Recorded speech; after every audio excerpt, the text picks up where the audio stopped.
O ano era 1987 e os Estados Unidos e a União Soviética assinavam um acordo nuclear. Era o Tratado de Forças Nucleares de Alcance Intermediário, INF, assinado nesse ano de 87.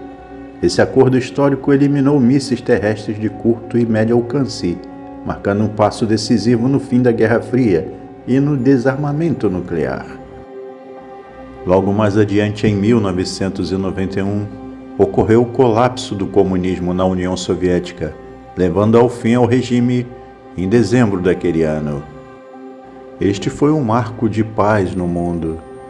Sem o comunismo, sem a Guerra Fria, nem as guerras do Golfo foram algo que talvez trouxessem um pouco de tristeza e medo no mundo. A geração Millennium, nascida a partir de 1995, que foi a primeira geração incluída na era digital, de fato não tem noção das coisas que aconteciam anteriormente, num momento ainda muito conturbado na história humana. Eles não viram, por exemplo, a Guerra do Vietnã, a crise dos mísseis, a Guerra Fria, a Guerra da Argentina contra a Inglaterra, chamada de Guerra das Malvinas, a Guerra Irã-Iraque e muitas outras que aconteceram. O mundo começou a mudar em 2001, com aquele evento trágico que todo mundo da época se lembra até hoje, onde as duas torres gêmeas caíram.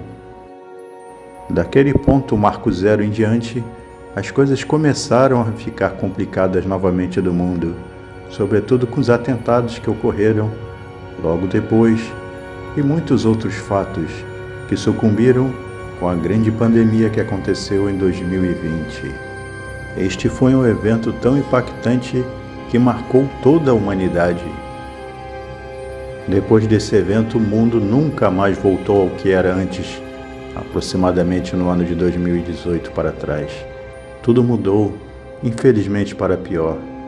E agora, a partir de 2026, tudo indica que o mundo da geopolítica estará se modificando para sempre, com os países se hostilizando um contra os outros. O presidente da Alemanha também, o premier, o Friedrich Merz, assim como Macron, entre outros, e que todos falaram basicamente a mesma coisa.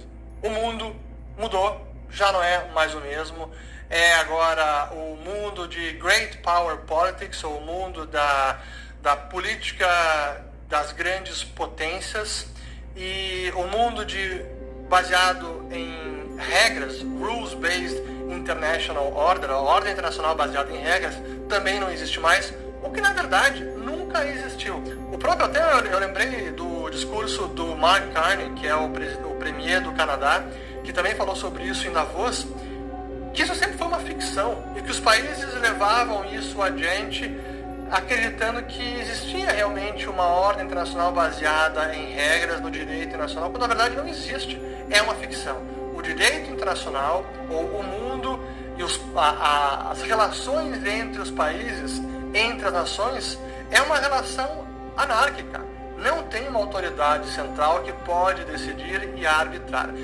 No fim das contas, é decidido na força, e se algum país entender que os seus interesses estão sendo feridos pela ordem internacional baseada na regra, azar. Foi o que a Rússia fez agora, e não estou dizendo que isso está certo ou errado, mas é assim que funciona. Não é o mérito da questão dizer que está certo ou errado, é moral, mas é assim que a realidade das relações entre os países funciona. É com base na força, e o mundo pós-2022 deixou muito claro que essa sempre foi a regra do jogo. Achar que a ordem internacional baseada em regras se sustentaria por muito tempo era uma grande ficção que os países finalmente, e os líderes dos países se deram conta, e agora, de forma definitiva. Alguns analistas da geopolítica informam que, segundo suas análises, o mundo caminha por uma tripolaridade, dividido entre os Estados Unidos, a União Soviética, que agora é a Rússia, e a China, onde essas três superpotências iriam dividir o mundo a seu gosto, como por exemplo, os Estados Unidos ficaria com toda a América, incluindo a Groenlândia, a Rússia com a Europa e parte da Ásia, e a China com o Oriente Médio e o restante do mundo. É um mundo muito diferente do que a minha geração, por exemplo, previa. Mesmo a nossa geração vivendo a guerra que vivíamos naquele momento, em várias partes do mundo. É nesse exato momento que nós, cada vez mais, temos que nos apegar às palavras da Bíblia, os ensinamentos deixados ali por diversos profetas e, sobretudo, pelo nosso Senhor e Salvador Jesus Cristo.